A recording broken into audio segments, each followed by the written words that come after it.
లేని ఫ్లాట్కు నెలసరి ఈఎంఐ కడుతున్న అమాయక బయర్లు. ఉప్పల్గూడలో ప్రణీత్ సంస్థ దారుణం. 200 మంది బయర్లు, ఇన్వెస్టర్ల నుంచి సొమ్ము వసూలు. 6 ఏళ్లైన పూర్తి కాని నిర్మాణాలు. 3 ఏళ్ల నుంచి లేని అపార్ట్మెంట్కు ఈఎంఐలు. ఎప్పుడు పూర్తవుతుందో తెలియని దుస్థితి. గగ్గోలు పెడుతున్న అమాయక కొనుగోలుదారులు. టీజీరేరా రంగంలోకి దిగి బాధితులకు న్యాయం చేయాలి. గతేడాది హైదరాబాద్లోని బాచుపల్లిలో వాసవి గ్రూప్ బయర్ల ఆందోళన తర్వాత 2026లో తాజాగా ప్రణీత్ సంస్థకు సంబంధించిన కొనుగోలుదారులు పుప్పల్గూడలో ఆందోళన నిర్వహించారు. ఇందులో కొన్న బయర్ల పరిస్థితి అయితే మరీ దారుణం. 2020లో సొమ్ము కట్టినా ఇప్పటి వరకు నిర్మాణమే పూర్తి కాలేదు. అసలు ఎప్పుడు పూర్తవుతుందో కూడా తెలియదు. కొనుగోలుదారులు ఎంత హీనస్థితిలో ఉన్నారంటే అసలు నిర్మాణమే కాని అపార్ట్మెంట్కు నెలసరి గృహ రుణాన్ని కూడా కడుతున్నారు. అయ్యో అదేంటి, లేని ఫ్లాట్కు ఈఎంఐ కడుతున్నారా? ఇంతకంటే ఘోరం మరొకటి ఉండదు కదా. మరి హైదరాబాద్లో బయర్లను ఇంతగా ఇబ్బంది పెడుతున్న ఆ సంస్థ పేరేంటి? ఆ అపార్ట్మెంట్ను ఎక్కడ ప్లాన్ చేశారు? ఆ వివరాలు ఏమిటో ఇప్పుడు చూసేద్దాం. హైదరాబాద్లో కొందరు బయర్లు ఎంత గడ్డు పరిస్థితిని ఎదుర్కొంటున్నారంటే లేని ఫ్లాట్కు బ్యాంకుకు నెలసరి ఈఎంఐ కడుతున్నారు. ఒకవైపు అద్దె ఇళ్లలో ఉంటూనే సుమారు 3 సంవత్సరాల నుంచి ఇలా కడుతున్నారు.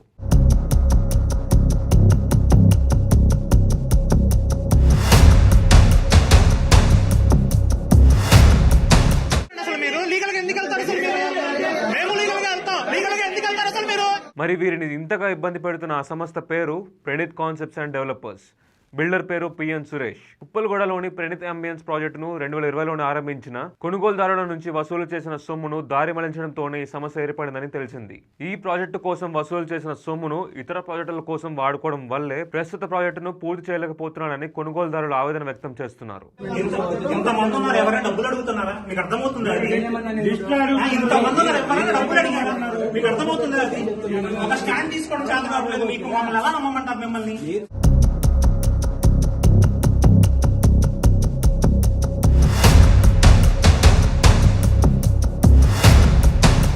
బిల్డర్ ఏ నుంచి జీ బ్లాకులను కట్టాలని నిర్ణయం తీసుకున్నారు.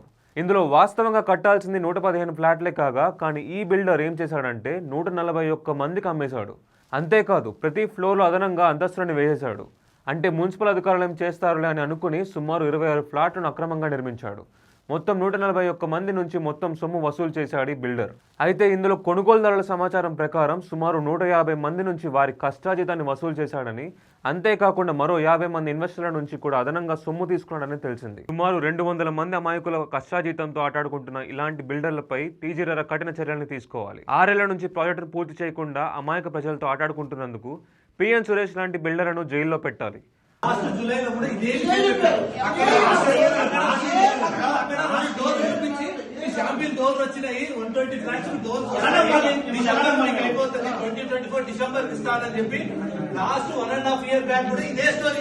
అప్పుడే తెలంగాణ రాష్ట్రంలో ఏ బిల్డర్ కూడా ఇలా ప్రజలను మోసం చేయడానికి సాహసం చేయరు. మరి ఇప్పటికైనా టీజీరేరా ఈ కేసును సుమోటోగా స్వీకరించి ప్రాజెక్టును పూర్తిగా హ్యాండ్ ఓవర్ చేసుకుని నిర్మాణ పనులను పూర్తి చేసి కొనుగోలుదారుల సొంతంటి కలను సాకారం చేయాలి.